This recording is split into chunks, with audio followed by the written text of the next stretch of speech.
तो वृंदावन में एक भक्त गैया चराता था, एक आश्रम की गैयाओं की सेवा करता था।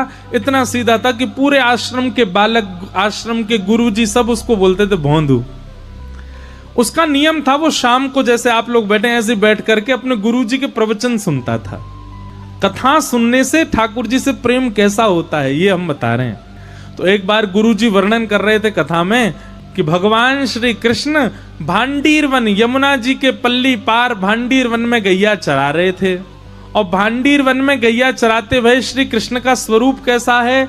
बोले मोर मुकुट धारण किया है, बैजंती माला पहनी है, वेणु का रौ कर रहे हैं, मधुर बांकी अदा से चल रहे हैं, पीली धोती पहनी है, सुंदर नीला पटका पहना है। ठाकुर जी में से कस्तूरी की सुगंधी आ रही है और ठाकुर जी गैयाओं आगे गाय, पाछे गाय, इत गाय, उत गाय, चारों तरफ गैयाओं के बीच में ठाकुर जी हाँकते भय गैयान को चल रहे हैं। अब सामने बैठा भोंदू सुन रहा था। भोंदू बोला गैया चराने तो मैं भी जाता हूं और 2-3 बार तो मैं भी भांडीर बन गया हूं, मुझे तो श्री कृष्ण नहीं मिले।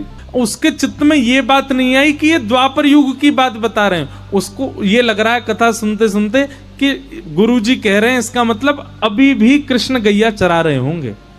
पर भोंदू के मन में आया, ये गुरुजी कह रहे हैं भांडीर वन में ठाकुर जी गैया चराते हैं, इसका मतलब भांडीर वन तो मैं भी जाता हूं, मुझे तो नहीं मिलते ठाकुर जी। फिर स्वयं कोई टोक करके बोला, अरे भोंदू तू भोरो है, तेने खोजो ही नाए होगो, तू भांडीर बन जावे, गैयान को चरतो भयो छोड़ के स्वयं पेड़ के नीचे जाके सो जाए, कहां तो मिलेंगे ठाकुर जी? अब की बार जाऊंगो ढूंढूंगो ठाकुर जी कहां हैं। इतना भोला। अगले दिन गैया चराने के लिए गया तो भांडीर वन में अब वो तो ढूंढने लगा। गुरुजी से प्रवचन में सुना था कदम्ब वृक्ष के नीचे ठाकुर जी मिलते हैं, तो कदम्ब के वृक्ष ढूंढने लगा, कहां है कदम्ब वृक्ष? गुरुजी ने कहा था जहां छांव होती है ठाकुर जी वहां बैठते हैं, तो छांव में जाके ढूंढने लगा। गुरुजी ने कहा था ठाकुर जी यमुना जी के तट पर मिलते हैं, तो यमुना पुलिन पर घूमने लगा। 1 दिन, 2 दिन, 3 दिन, 4 दिन, अब तो रोज भोंदू ढूंढे